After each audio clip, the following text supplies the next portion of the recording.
Mr. President, I read this morning in newspapers and I've seen it even with the electronic.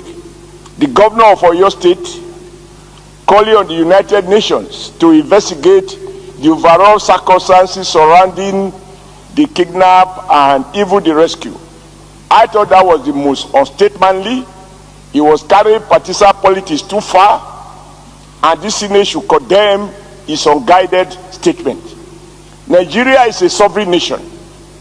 When we wake up and call on foreign authorities to investigate, this is one case in which our armed forces have shown that without paying ransom, even if it meant that these children and some of the elders had to be in captivity for almost 2 months, that the armed forces were working quietly to have restless school operations, which, as well captured in this motion, led to some loss of life.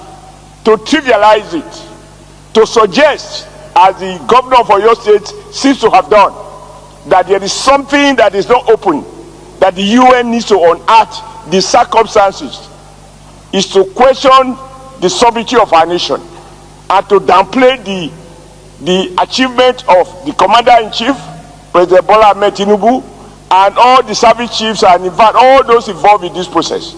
I think that there is a moment in the history of a nation when across party divide we should stand in unison to commend what has happened, the way in which people were released, and to encourage the armed forces to build on it, that they should extend and get more gadgets.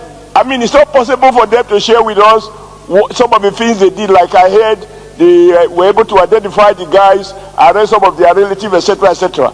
These are not details that we're interested in. Very good point. But I want us to resolve that thank you. The government of Oyo State should not be seen as downplaying, undermining, and politicizing an issue in which ought to be something that the whole nation, across party divide, should start in unison to commend our armed forces for what they have accomplished on this occasion. Thank you very much. We now yield the floor to Thank you, Mr. Senator President. Abdulaziz Yar'Adua.